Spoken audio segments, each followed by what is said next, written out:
Welcome back, ODHtv, Raising Kanan Season 5. We are talking about all things Raquel Thomas. I have several predictions on what will happen this season with her, and toward the end of the video, I'm going to give you something that you probably never heard before.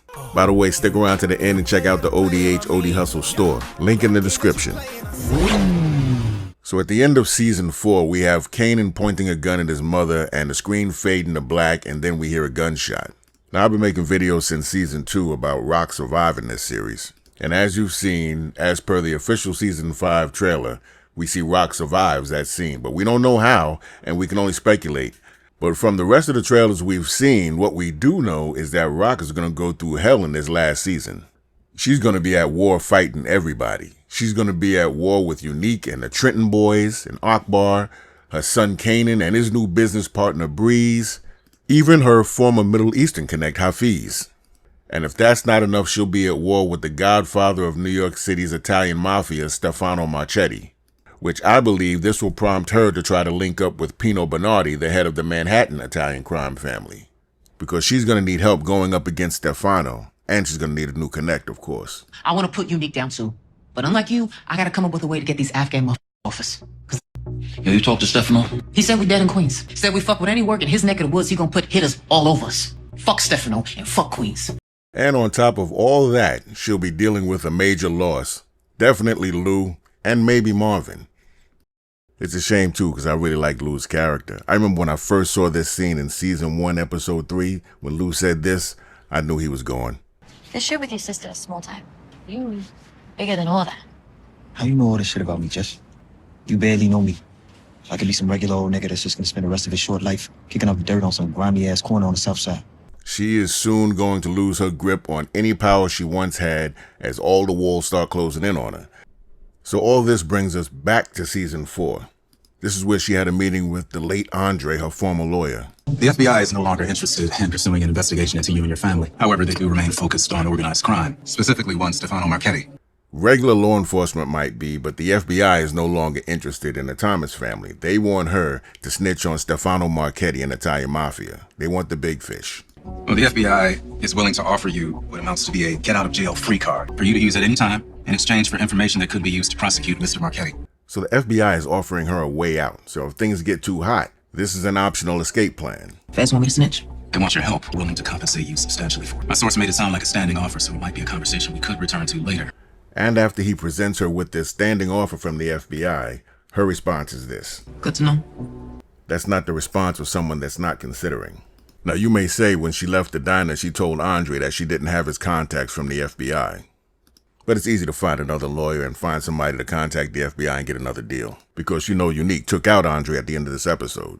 And it wouldn't be far-fetched for her to do so, because when she came up, she was a snitch for Detective Howard. So why wouldn't she snitch now?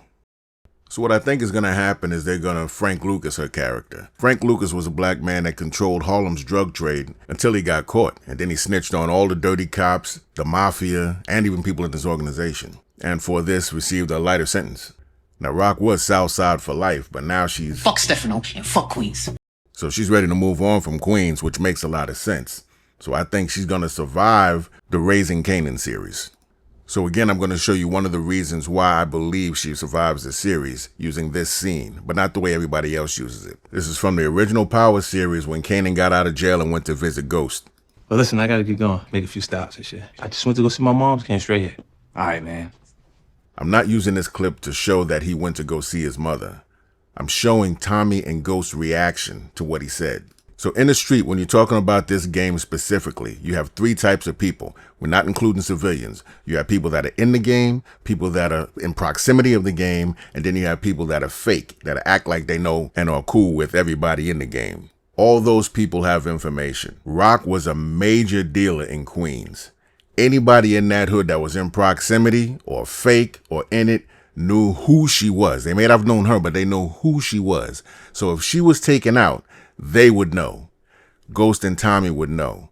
And they had absolutely no reaction when he said he went to go see his mother. Well, listen, I gotta get going. Make a few stops and shit. I just went to go see my mom's, came straight here. All right, man.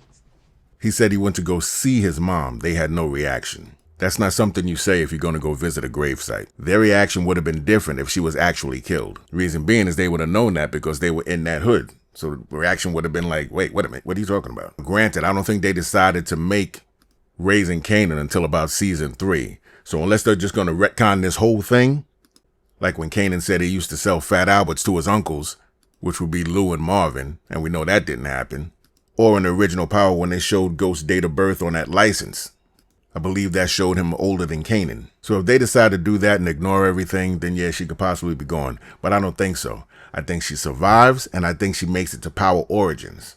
And after Ghost and Tasha set up Kanan and send him to jail, I think we might get a similar dramatic entrance like they did for this trailer for season 5. I think we might get another one of these when she's walking in to go visit Kanan in jail.